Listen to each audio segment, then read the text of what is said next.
तुम आलसी हो। राजीव और उसकी पत्नी काजल एक दूसरे का बहुत सम्मान करते थे। राजीव एक किसान था।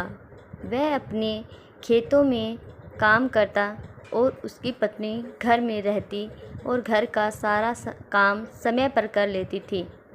और जब राजीव घर आता तो उसके नहाने के लिए पानी बाल्टी में डाल के देती और फिर उसके लिए भोजन लगाती और फिर वह खुद खाती थी। ऐसे ही समय बीतता गया। दोनों अपना अपना काम करते और खुशी खुशी रहते। एक दिन काजल ने राजीव से कहा कि घर में बहुत काम होने के कारण मैं थक जाती हूँ। ये सुनते ही राजीव बोला, तुम आलसी हो। तुम धीरे धीरे और सुस्त रूप से काम करती हो। तुम अपना समय खराब करती हो। पत्नी अपने पति के ऐसे शब्दों से नाराज़ हो गई। उसने अपने पति से कहा, आप गलत हो। आप कल घर पर हो, मैं खेत में जाऊंगी। मैं वहाँ आपका काम करूंगी। क्या आप यहाँ घर पर मेरा काम करेंगे? किसान ने खुशी से कहा, बहुत अच्छा, मैं घर पर तुम्हारा काम करूँगा। पत्नी ने कहा, गाय का दूध निकालना है, कपड़े धोने हैं, बर्तन धोने हैं, मुर्गियों का ध्यान रखना है, घर की साफ़ सफाई करनी है और सूत काटना है।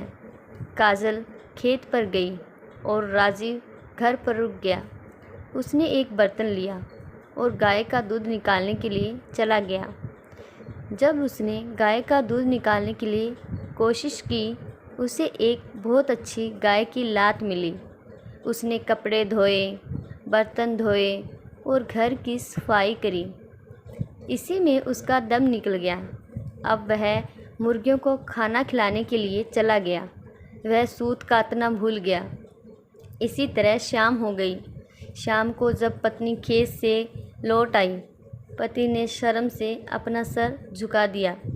उसके बाद उसने अपनी पत्नी में कोई गलती नहीं मिली।